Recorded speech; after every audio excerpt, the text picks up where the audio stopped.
Hello and welcome to Camel Call Live, brought to you by our friends at the Fighting Camel Club. We are coming to you live from Napper Tandy's Public House and Restaurant in downtown Angier. I'm Chris Hemeyer, and we have a sensational show for you tonight. Softball's first-year head coach Emily Carosone is here tonight. Her Camels are in first place in the CAA with an 8-1 record. They are finally back home this weekend for a 3-game series. They will play Hofstra this Friday, Saturday, and Sunday. She will be here in our second half hour with our catchers from the team as well. You won't want to miss that. And speaking of the Diamond, our baseball team in first place as well after they took the opening CAA series of the season against the preseason favorite UNCW Seahawks. Campbell Baseball has won their last 3 series, and 2 nights ago they pummeled Charlotte 14-4 in 7 innings. The Camels will travel to Charleston this weekend. They are back home next weekend against Northeastern. And, oh, by the way, we have a new men's basketball coach, Florida assistant. His name is not as hard to say as it looks. John Andershek is the new head coach of the Camels. In just about an hour, he and Florida will take on Maryland in the Sweet 16. We will talk a lot more about him in the future. I can tell you're going to like him. You're going to like his style of play. But my first guest tonight, I already know you like his style of play. He, of course, is our head coach, Ronny Fisher. His women's basketball team went 22-12 this season, 12-6 in the CAA. That was good for third place. They were the tournament runner-ups, and they won their first ever WNIT game just last week with a big win over Coastal Carolina. Well, Coach, I know the season just ended Sunday, but 5 months ago, you and I were up here on this stage. We were talking about this team, and you said, gosh, we have a really, really talented team, but they are a young team. And you and I have both seen enough young teams to know that young sometimes doesn't equate to good play, doesn't equate to winning, and it takes a while to mature. That was not the case with this team. Have you been able to put into perspective what your team accomplished, this young team of yours? Yeah, well, Chris, thank you for having me, and thank everybody for being here tonight. Really appreciate the support, and we've gotten support all year at home. It's been amazing, and so many texts that I got when we were making a run in the tournament, and just really appreciate how people have reached out. But we did have a young team this year. It's the youngest team we've had in my 9 years. But they came in really focused, and our assistant coaches have done a great job of bringing in players that are way competitive. And this is one of the most competitive groups I've ever had, and they had a will to win, and it was really fun coaching them and seeing them develop. I told a group at the very beginning, I said, I don't know how we're going to do, but I know one thing, we're fast. And I said, we're going to do whatever we do fast, and that was really cool this year. I thought we played faster and played good on both ends, and it was fun to coach this group. They also were there was no drama.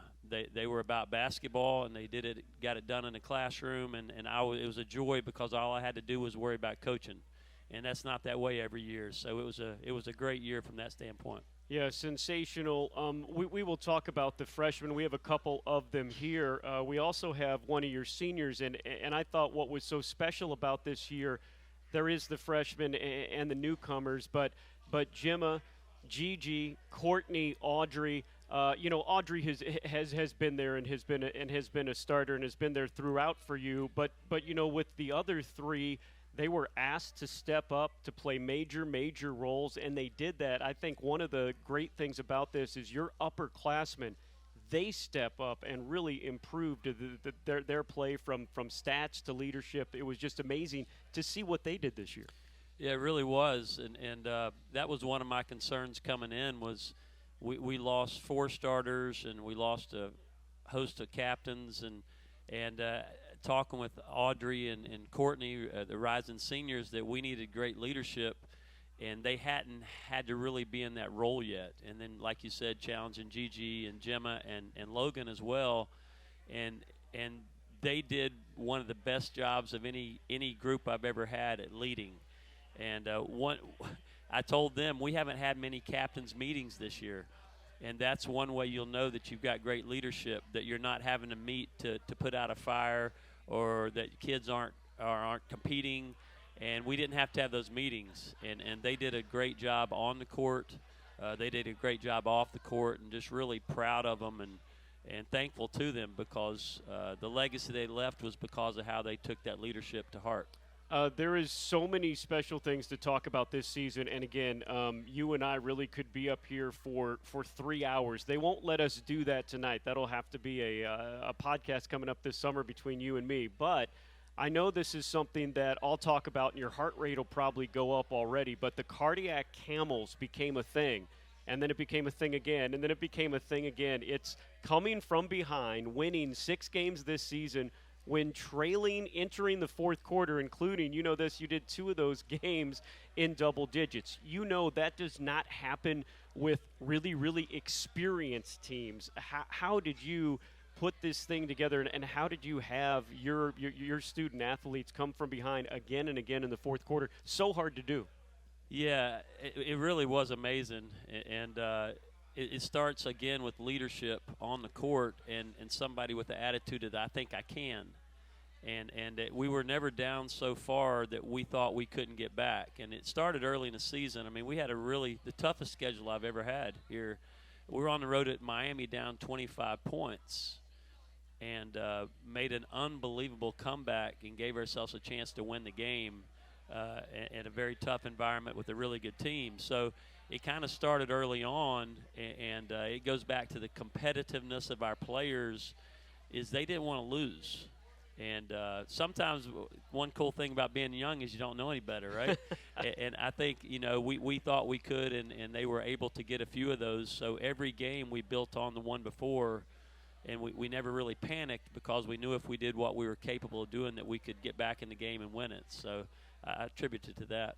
That game in Miami, for those of you that might not have been paying attention at that time of the season or forgot, that was a one-possession game with just seconds left. They were on the free throw line. It was really amazing. There are probably so many points in this season where you thought, I've got something really, really special here. I know you have something special, but again, what they were doing on the court, when did it come into your mind that, wow, this is a team that's not just good for a young team. This is a team that's really good and going to make a run at things? Yeah, I think early on we had some, we played Wake Forest close, but we were at Georgia State, and we played a MTE there, and we had a really tough 3 games. We played Furman the first game, and we really played well, and we beat them handily. They had a nice program. And then the second game we played Purdue-Fort Wayne, who they're still playing right now. They've won 26, 27 games, and we were able to come back in that game and beat them, and they have a really nice team. And I knew then that we had the pieces in place as we went into conference. If we could build on, keep everybody healthy and keep getting better, that we had a chance. And that was our goal all year long, to be playing our best at the end of the season. And really proud. I think we won like 9 of our last 11 regular season games, and we just kept building on the success, and everybody stayed humble and hungry, and just really proud of how they handled themselves and how they competed. And getting to the championship game of the CAA tournament, and then a WNIT bid, which a sensational tournament, that you and this team have been on before. What did it say about your team to come back just a couple days after the tournament, go down and beat a really good Coastal team? Yeah, that was huge. That championship game in the CAA was really tough to lose, because we felt like we had the better team, and we got off to such a great start. And then to lose that game at the end was mentally tough. And you worry, is your team going to respond to that after that and get ready for the NIT, because you felt like you should have been in an NCAA tournament. And but to our players' credit, man, we had 2 great days of practice. They're 2 of the most competitive days of the year. It was really cool. Really? Yeah, and then we went on the road to Coastal Carolina, who's another great team, one of the top net rankings that we played against, and we just didn't want to quit playing, and that came out, and our kids competed, and just really proud of the performance. In the fourth quarter, we made some really nice plays offensively and defensively to win that game, and that was a big win for our players and our program. A sensational win that gave you 22 wins on the season. You talk about the support you got at home as we were putting together things at the end of the year. I think one home weekend when you guys played on a Friday and a Sunday, you had over 2,500 total in attendance. So many good crowds and good games. You started 10-0 at home. You ended up 12-2, and it started building as well. It was just fun to see the home environment and everybody come and appreciate this really good team. Yeah, it was amazing, and I've been here 9 years, and the support we've got, and we've got some of our fans here tonight that come to everything, and it's just such a blessing. And I think they appreciate the way our kids play, and I tell our kids a lot of times before the games, I'm like, somebody gave their money that they made to come see you play tonight, and you need to play in a manner that makes them feel like they got their money's worth, and our players, I want them to compete every day, and I want them to share that ball, and I thought we did a good job of that, and it was really cool that the 2 losses we avenged those losses on the road. Yeah. So really, really proud of our team, and we love playing at home. It's a great home court advantage. We'll get back now to the freshmen. You put 2 on the CAA rookie team. I don't know how they could have left a third out when you look at everything. I guess they thought there's no way. But, again, you had the best freshman class in the CAA. But Olivia, Jasmine, and Sierra, talk about their impact and how they made this team better and how they improved just from the beginning of the year. Yeah, they were all 3 amazing, and Emerson Thompson was a really good player as well that just didn't get the opportunity because she had people in front of her. But and MK was hurt, so she redshirted. But those kids, they, like I said earlier, they come in with a competitive streak in them that is unmatched for a freshman class I've had, they were determined every day to compete at the highest level. Sierra Alexander, she's like an amazing player. She's a post player. She won every sprint we had the whole year. Every sprint we had, Sierra won. She was determined to win it.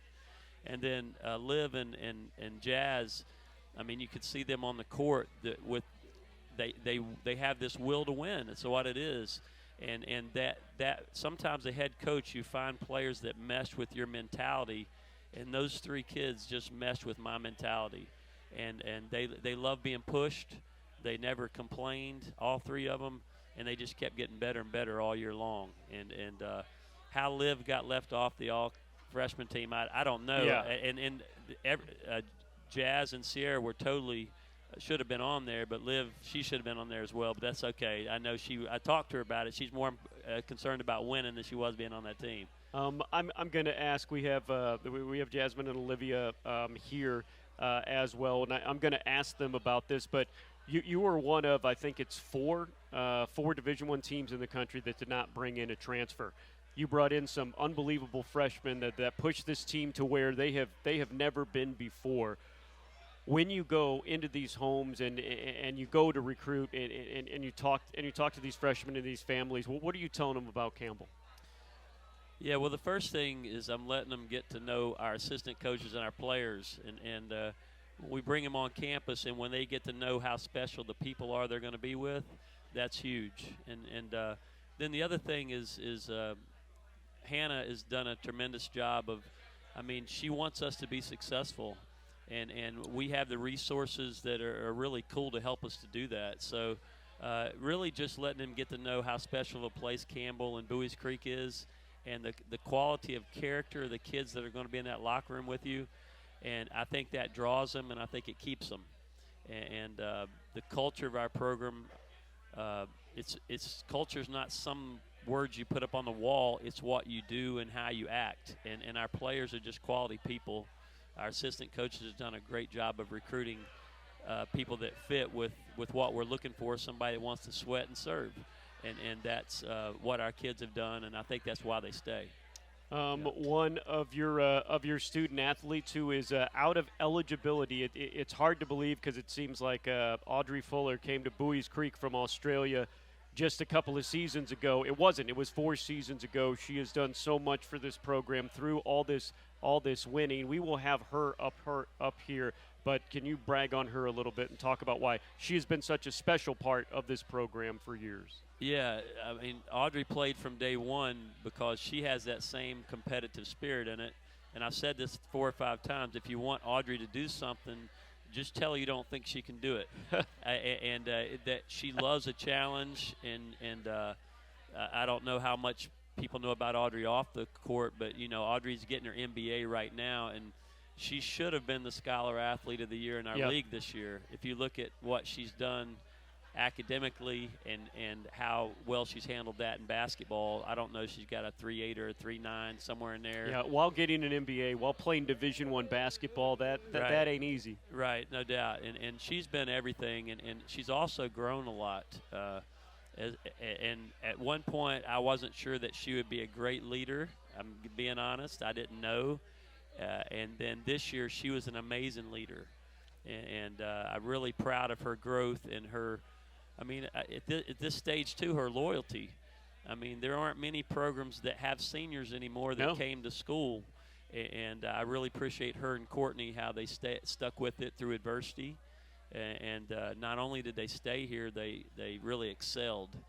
And I'm proud of every class that stays. I feel really blessed that kids want to stay here.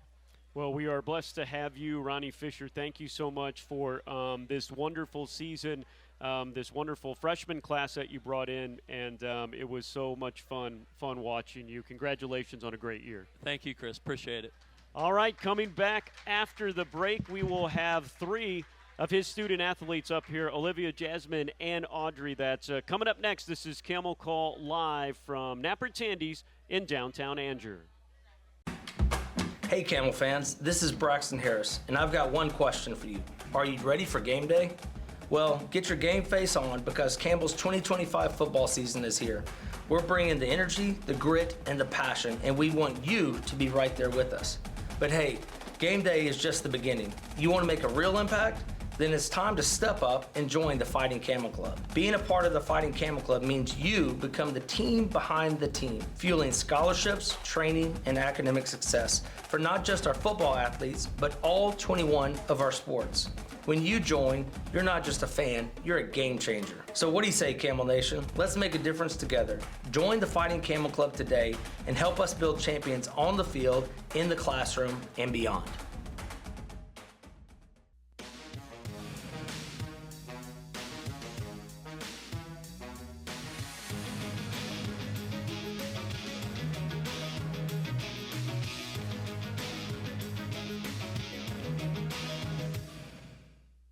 Welcome back live to Camel Call live in downtown Angier. We are at Napper Tandy's. Thank you so much to the wonderful people at Napper Tandy's that has been our host through this whole year, our first year here for Camel Call Live. It is my pleasure now to welcome up, as we were talking about, 2 of the many fantastic freshmen on this Campbell women's basketball team that won 22 games this year. Olivia Tucker, Jasmine Felton, and then our senior, Audrey Fuller. And first, Audrey, we'll talk to you. The 4 years, it's long, it's short, it's a little bit of everything. I know it has just ended your playing career, but have you taken any time at all to reflect? What do you think about your time here at Campbell and with this team? Honestly, I wouldn't have chosen a better college to spend my career at. Just the family environment that Campbell brings, and all 4 years I've had teammates that have changed and that have all supported me and been a family away from home. So I wouldn't have chose a better place to play at Campbell. So Bowie's Creek, North Carolina from Australia, how the heck does that happen? Honestly, I have no idea. I came from a pretty big city in Australia. It's a capital city, so coming and living in the country town in the middle of nowhere, I didn't see it for my future, but I wouldn't have it any other way. Yeah, I'm grateful for Coach Fisher and the staff for recruiting me. honestly, when I first visited, I wasn't sure. When I look around and see cornfields, I didn't think I'd come to this college, but I don't regret it one bit. Like it does with many people, Bowie's Creek grows on somebody. What was that gripped you and had you here for 4 years? Honestly, just the way everyone around you, you see the same faces every day, and these people become your family. You see the same people walking to class. You see the same people going into the building. Everyone is so friendly, and they approach you with so much kindness and Southern hospitality. And people will invite you to their house to stay for the night, and it's just like it's a great environment to live in. Tell me about this freshman class, and particularly the two that are sitting right by you. It is not common in Division I basketball for freshmen to come in these days and make such an impact. Yeah. What was special about this freshman class? I mean, I am very secure in leaving the team in their hands. It's just a bunch of girls, all of them. They're so talented, but off the court, they're great people, and they're just fantastic. Like, I wouldn't choose better people to be on our team and play alongside them, and I'm so glad that I got this year to play with them and become friends with them. And it's not typical that you hang out with freshmen off the court as a senior, and the fact that the team does that and hangs out, we just have such great team chemistry. So, I mean, I'm secure in the fact that I'm leaving the team in their hands. So. Yeah. It's going to be in very good hands. We'll talk to one of those freshmen, Olivia Tucker, sitting next to us as well. Okay, Olivia, it wasn't Australia to Bowie's Creek. It was Durham to Bowie's Creek. You were an hour up the road, but you had some choices of where to go to play your collegiate career after such an outstanding prep career. Why did Ronny Fisher, this program, and Bowie's Creek become the place for you? Yeah, Camel was just close to home, and I feel like it was easier coming in after in high school talking to Fisher and Coach Hall and all the other coaches. I feel like I built a good relationship with them while I was in high school.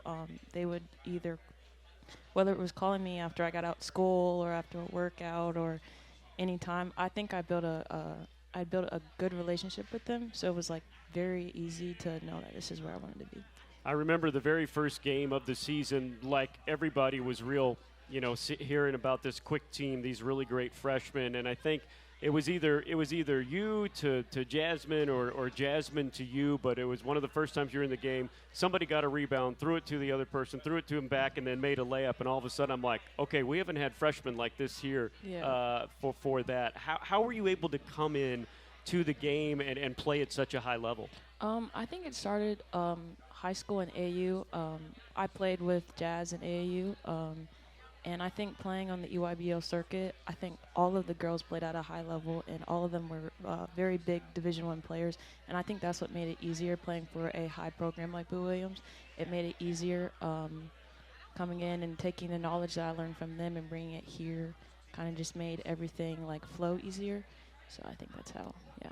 You had some really good leaders on this team. One sitting right beside you. What was special about the upperclassmen and these teammates that welcomed you with open arms? They were nice.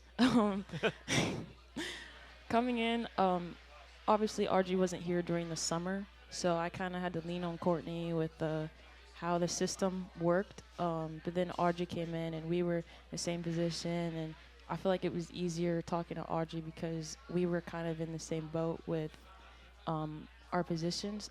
Obviously, she's been here for 4 years, and I kind of leaned on her for asking questions, knowing what to do on the courts.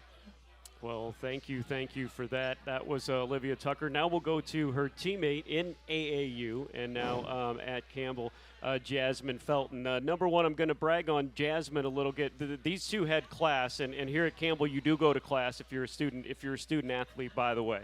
But they both had class. But at 7:30 this morning, Jasmine Felton got in a van with some other student athletes, and they went a half an hour to do a reading day at a school in Johnston County. And then she came back, and went to class for that. So number one, I know you guys, and especially the women's basketball team, you guys do so much community service. Why is that important to you, and why'd you get up so darn early today? I'm just trying to do what I can to like help the community and like help younger kids and encourage them and like see smiles on their faces. So. With this connection to Campbell, with one of your teammates, did you guys talk to each other about coming to Campbell? Did it happen differently? What was it like when you're making your decision, and why Campbell for you, as you're from the coast of North Carolina? We really didn't talk to each other much about the decision, but when making a decision, when I came on my visit, the people were just amazing. Like, compared to my other visits, it just made the decision so much easier when deciding where I wanted to go. So. You guys were in such high-level games, fighting for the top for a spot in the conference tournament, playing in the conference championship, and then you played in the WNIT. Have you been able to settle down and think about all that you were involved in and all that you all have accomplished this year? Honestly, not really. Like, a lot of people didn't think we can do what we did. Like, preseason ranked like number 8 and finishing like 3rd. I feel like we showed a lot of people like what we can do and what we'll be in like the future. Absolutely. Okay, one last question for each of you, and we'll start with you. When you think back to this season, this team, your first as a college athlete, what will you remember? Just like the amazing times, like beating the number 1 seed A&T, and then like upsetting Charleston in the semifinals was like very memorable. That was a memory for all of us as well. Olivia, how about you? I would also say beating the number 1 seed A&T, but off the court, I would say just spending time together. We always watch like The Bachelor or The Bachelorette together. I would say that just having moments together. We'd be in Audrey's apartment, just sitting on the couch, whether it was watching TV or just eating. We'd always spend a lot of time together off the court. Audrey, for you, I know not easy to try to wrap up 4 years. And again, you have the rest of this semester and everything like that, and hopefully some future around Bowie's Creek as well. But when you think of your career and this team, what will you think about? I think back to my first practice on campus. I wasn't sure what to expect. I obviously met the girls on their visits, but I had never seen any of them play, so it was a very new experience. But I knew from that first practice that's going to be a good season just because of how competitive everyone was, especially our freshmen. And I've never struggled to keep up with players until these freshmen, Jazz and Sierra in particular. And I knew from that moment that we were going to do good things this season and things that no one else thought we could do. It's obviously a sad moment wrapping up your last 4 years of your life and a place that you've grown to call home. So obviously it's sad, but I'm glad we finished it out the way we did, coming 3rd in the CAA, coming from the Big South just 2 years ago. Just the different competitiveness in the leagues, it's so much more competitive and so much more challenging, and just the fact that we were able to do that as such a young team is more than I could ever ask for my last year. In the classroom, you're getting your MBA. Mm-hmm. What do you want to do with that someday? That's a great question, and I'm going to work that out.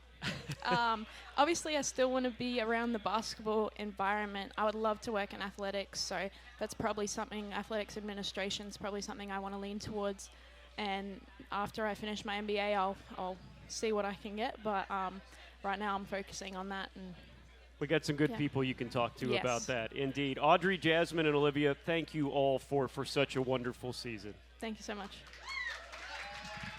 All right, coming up after a moment, we will talk Campbell softball, our first place Campbell softball team. They're back on the diamond this weekend. We'll talk about it when we come back after the break. It's Camel Call Live from Napper Tandy's in downtown Angier.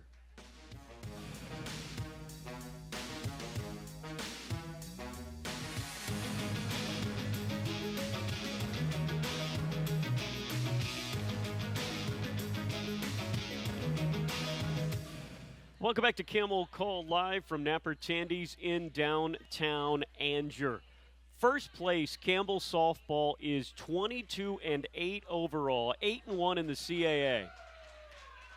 And they are finally back home. They will take on Hofstra this weekend in a CAA showdown just down the street at Amanda Littlejohn Stadium. 5 o'clock tomorrow on Friday, noon on Saturday, and noon on Sunday. And joining me now, Campbell first-year head coach and the woman who owns practically every hitting record at Auburn, Emily Carosone. Coach, first of all, for those that might not be familiar with SEC softball, she is SEC royalty. She will never tell you that. YouTube Emily Carosone tonight. You're going to be taking on an awesome ride to see how far she can hit the ball. All right, she is upset that I'm talking about her and not her team. So, Coach, your team, 8-1 in conference. They've won 13 of the last 14 games overall. What's been going right? The little things that we have been teaching them from the fall to the spring is what's setting them apart from some of the other teams that they're playing against. We talk about it often, that we're not striving for the wins, we're striving for excellence, and that's something that we ask them to do every single day. We'll take them. The wins are great. But when it comes to playing softball, they're going to be the smartest team out there, and they're going to understand and really have a good IQ for the game. And those wins have come down to many little things that they have done correctly and taken advantage of. So the wins have been great. One of the little things that are big things, and if you make a mistake, are big mistakes, is your defense. And get this, the Campbell Fighting Camels in all of Division I softball are 8th in the country in fielding percentage. Just 17 errors in 30 games. They are also 8th in the country in fewest errors with 17 errors. Where does that come from, and how have you guys been able to play defense so well? Well, it starts with my assistant coach, Coach Taylor. She hits them hard every day. And it's a tag team, whether she's throwing live or going with the outfield, and I'll take the infield or we'll switch it. So it starts there. We teach defense pretty differently than most softball programs teach it. And again, it's about the little things. It's about putting yourselves in a position to field the ball as athletically as you can. Rather than rushing anything. So defense, we hit hard. We hit hard with them every day. And I'm a firm believer that offense is what wins you ball games. Pitching will keep you in ball games, but defense can lose you a ball game. And I think it works that way because I've never seen a defensive team score a run to win a ball game. But I have seen a defensive team make an error or do something silly, and extra bases were given when they didn't have to be. So we want to make sure we're putting ourselves in the best position to win a ball game, and it starts with our defense as well. You know, when there's good defense, that usually means there's going to be pretty darn good pitching. Your pitching is tied for second in the CAA with a 3.12 ERA. They've only given up 3 home runs all year, and you have done it for 5 different pitchers at time this year that all have a really big role. Talk to me about this pitching staff and how you've been able to mesh them so well. Well, pitching starts with Coach Seegers. You know, I believe I'm the head of the program, but the body can't work without its arms and its legs. Coach Seegers is the start of the arms, just like our pitchers, and Coach Taylor's the legs. But our pitchers have done a great job of really buying in to the process, and it's not easy to be a pitcher. It takes a special person to be willing to do that work and the dedication that comes with pitching, and buying into the philosophy of it's all of us versus this hitter, not just a pitcher versus a hitter. And I think a lot of times pitchers can get wrapped up into that, thinking that I need to do this all by myself, and the defense has showed out for them. It's something that they can rely on. And when the defense doesn't do well, the pitchers are the ones stepping up. But I think overall, our pitchers understand that they're a staff. You know, it's not one pitcher going out there and throwing 2 out of the 3 games. We're splitting those innings left and right, which makes it difficult, extremely difficult to scout us because you never know who you're going to face up against us. So our pitchers have done a great job. You got Megan Gregory out in the stands tonight. So they all have done a really great job buying in and working together. You have mentioned your great coaching staff, your assistants, and I'll tell everybody this. She's not just saying this because we are here and we have headphones on. Yesterday when we were talking about the series and we were meeting for our broadcast prep, you said the exact same things. And you had a choice as a first-year head coach. They often go 2 different ways. You bring in the experienced, maybe ex-head coach, the assistant that has been doing it for 20, 25 years, or you take a quote-unquote chance on a couple people that you have a lot of faith on. Talk about that decision and how it's paid off for you. I hired Coach Seegers and Coach Taylor, well, for different reasons, but, you know, I'll talk about Coach Taylor first. Coach Taylor has the wisdom that I don't have. So, I mean, I tell most people that I'm going to do what she tells me to do. And I knew I needed a pitching coach that kind of was in the same philosophy as mine, which was we're going to work together and we're not going to rely on a 1 and a 2. We're going to find a way to get all of our pitchers some opportunities to where they can be successful. But not only that, I knew their work ethic. I knew they were going to come in and work hard every single day. Whether it was on the field or off the field, setting up or taking down, doing extra work, you know, it didn't matter. So I knew that was not going to have to be an issue, and I knew coming in to a new team as a first-time coach that you were going to get out of this team what you were willing to put in, and you had to be willing to put in a lot. So when it came down to deciding if I wanted somebody who's been doing it for 30 years or somebody who was fresh and new that had something to prove and that was going to work hard versus the person that is used to sitting on the bucket, I said, no, I'm going to do it the right way, and we're going to start something that's stable and long term. One of the many reasons you're in first place is because you're a well-rounded team. Talk about the hitting. Your team leads the CAA in hitting, 309 as a team. And what is even more impressive than that, Coach, a 421 team on-base percentage. You're not only making contact and getting barrels when you're swinging, you're also very patient at the plate, and that makes you a very hard-to-kill offense, doesn't it? It is. Our offensive approach is being aggressively disciplined. You know, we're not looking to get walked, but when pitchers are willing to give that to us, we're going to take it and we're going to stay within our zone. But the best thing about our lineup is that one game it could be Charlie who's at the leadoff, and the next it could be Caden who's in the 9 spot. But the whole lineup is doing something, and pitching as an opponent, pitchers can't take an at-bat off, and that's huge. That's draining as a pitcher. But I have really been impressed with how the lineup is working together, where it's all of them, not just one person trying to be the hero. They get on base, you know.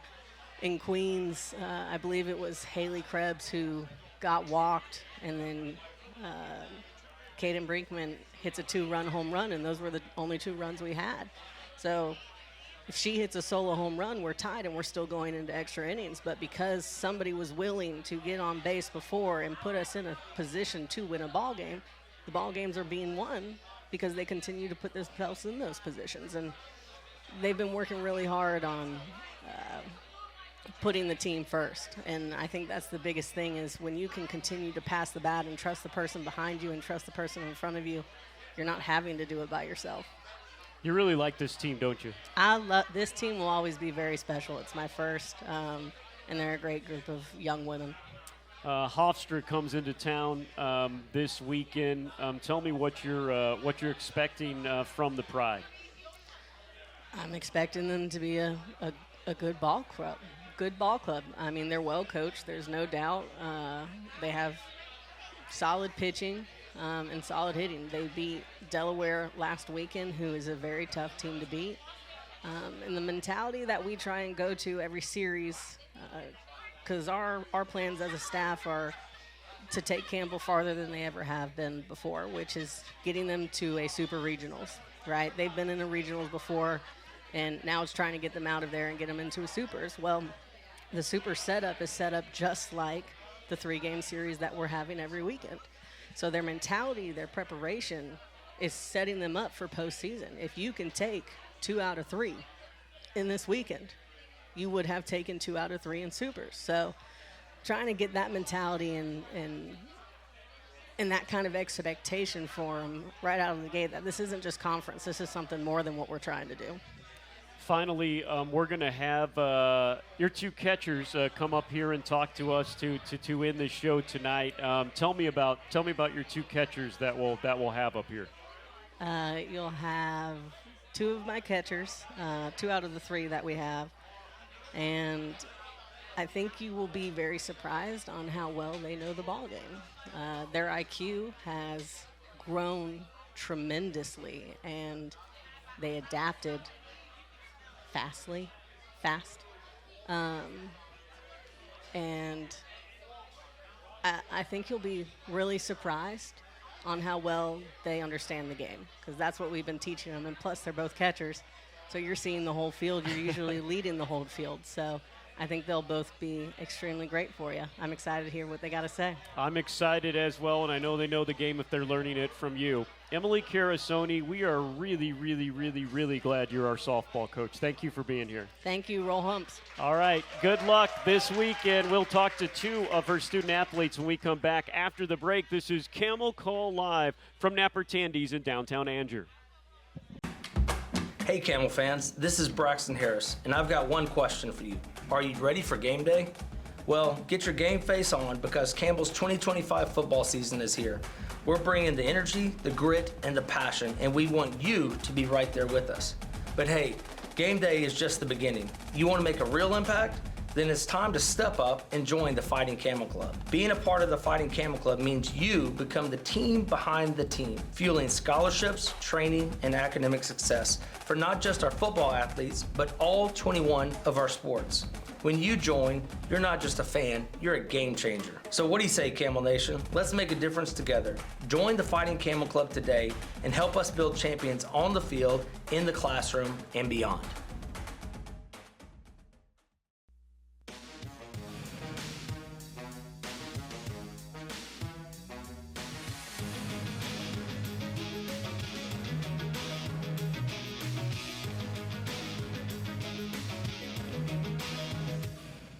Welcome back to Camel Call Live from Napper Tandy's in downtown Angier. Folks, if you haven't already, we invite you to join the rebooted Fighting Camel Club. Donations to the FCC help fund life-changing scholarships for the brilliant student athletes that you've gotten a little taste of when you've been able to hear tonight. Memberships to the Fighting Camel Club can get you exclusive merchandise, early access to tickets, and even get you on the Fighting Camel Club end zone suite at Barker Lane Stadium. Head to GoCamels.com, hit the Fighting Camel Club button at the top of the page. By the way, check out the website. Check it out at GoCamels.com. Our first-place Campbell softball team returns to action at home, Amanda Littlejohn Stadium, tomorrow, Friday at 5, Saturday at noon, and Sunday at noon. Admission is free. We'll also have all 3 games on Flow College streaming this weekend. We have 2 of our catchers that are here for, as we said, the tops in the CAA pitching staff. So many different pitchers as Madison Ford and Rayanna Motas comes with us. And Rayanna, we will start with you. When you think about this pitching staff, you don't always know who you're going to see coming into a game, when you're going to see them, how long they're going to be there. That is not easy for a catcher. How do you prepare for so many different styles and so many different throwers? I mean, yeah, it's crazy. A lot of them throw a lot of different things. But I think the biggest part of it is having a relationship with every one of your pitchers, knowing what works for them that day, communicating with Coach Sheegers a lot, and being able to know what your pitchers work best with and how you can help them the best. That's our job, and I think just going in there, being ready for whoever it is, and comforting whoever it is, knowing that we have their back on the field is the hugest part. And you all know, too, you have been catchers, and it's not always easy. Pitchers are in the circle. Some of them have an ego. They love to have the ball in the circle and in their hands, but it seems like, at least from the outside, that all these pitchers are concerned about is winning. To talk about how that they're able to kind of put ego aside and go for the team. I think a big part of it is communication. I think that they trust the whole 9 versus 1 mentality on the field. And if they feed their defense, then that's how things work out towards the end. And I think putting trust in almost every single one of us in the field, knowing that we have their back and they have our back, is a big part of it. Madison, you have caught this team as well, and we talk about how you are back there and you're able to see the whole picture. Your defense being so outstanding this year, where does that come from? What have you seen from your position when you get to see it all lay out in front of you? I mean, yeah, shout out to our defense. Like, when I'm behind the plate and I see the 8 other people in front of me, I just feel so comforted, and I feel like I have so much confidence in them. And I think that comes from preparation throughout practice, from our coaches working together every single day. And I feel like we're never not prepared. So it's very comforting to see all 8 of them in front of me. Talking about being prepared, I know you spend a lot of time with all your coaches, but seeing what Coach Seegers has done. A young coach, a pitching coach. I think I was surprised the first time I was talking to Coach Carosone. I was like, tell me about your assistants. You're like, Hunter can throw the ball. Oh, he yeah. he can throw that softball, which is a big part of preparing you guys. Oh, yeah, we love him. He's amazing. I mean, and yeah, he can. We hit off of him almost every day, and it's challenging sometimes. So, but yeah, I think the relationship he has with the pitchers and the catchers and all working together in the bullpen, it's just so beneficial, and it's great. I'll ask you both this question. One of the many amazing things about the fact that you guys have gotten off to such an amazing start, 22 wins already, 8-1, first place in the conference. This team had a lot of new pieces. You returned from last year, but you were one of the few that were there. Talk about how quickly this team has gelled. That doesn't always happen, does it? I will say, coming into this year was going to be different for sure. There was only 8 returners, but I think that Coach Carosone really instilled into us that we can trust each other, we can trust them, and more than not, we can trust ourselves. And I think, at this age, we're all grown women, and we all get along, and I think we just push each other instead of just constantly competing with each other, and I think that's a great environment to be in. When did you know that new coach for you, and you're coming off a championship? I mean, an outstanding tradition here, brand new coaching staff, brand new head coach. When did you know, oh, wow, this is going to be something with this new coach? I really, really like her. I think one of my first meetings with Coach Carosone, and also hearing back from my parents with their first meeting with Coach Carosone talks about a lot about love and mercy, and I think this is a game of mistakes, this is a game of failure, and I think being able to get back from that and just knowing that one of the other persons behind us is going to pick us up after, and loving each other and supporting each other in a game of failure is a big part of that. And that's when I knew that this is going to be a good team, this is going to be a good season. Madison, what brought you into the fold here in Bowie's Creek? What attracted you to this place and this team?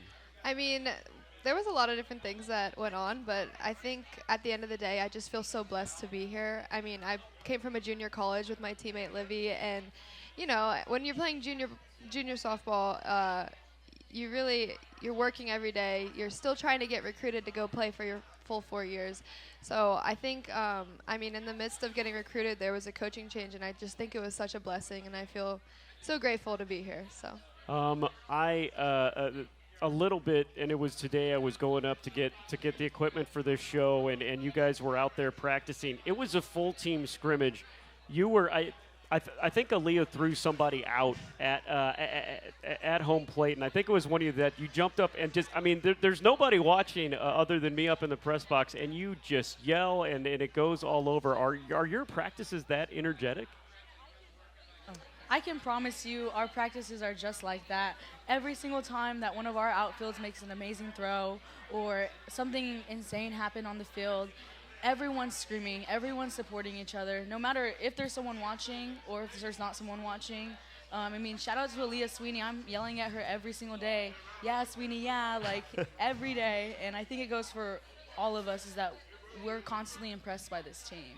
And Madison, these aren't easy practices. As I know, Coach Carosone, one of the first conversations we had, she said, it is a lot playing for me, not in a bad way, but she demands a lot from you. To talk about the intensity at practice. Yeah, I think we, just like Coach said in her interview, she talked about not really striving for a win every single game, but striving for excellence.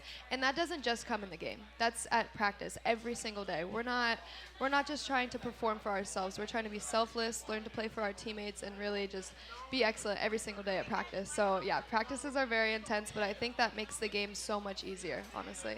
Well, finally, for both of you, and your coach was right, it has been a joy talking to both of you. You should host this podcast the next time we have it. After a championship season, indeed. When you talk about that, there's a long way to go in this season. You guys have done really, really well so far. What are the goals for this team? What do you expect from this team over the next couple months?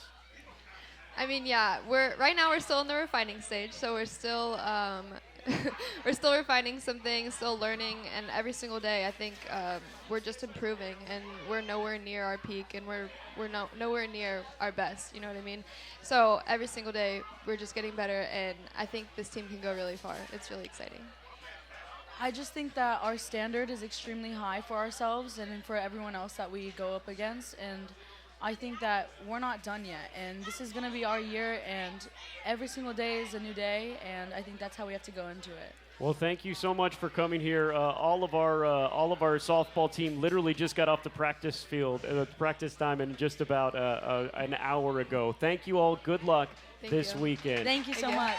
Our Campbell softball team, first place in the CAA. They will be back home this Friday, Saturday, and Sunday. 5 o'clock Friday, noon on Saturday, noon on Sunday. Come on out and see them. Thank you all for being here tonight at Camel Call Live. If you missed any of these interviews tonight, they will drop on our Camel Call Live podcast this weekend. For Ronny Fisher, Coach Emily Carosone, and our student athletes, I'm Chris Hemeyer saying so long. Thank you for coming out. Come see some softball this weekend. Good night and have a great one.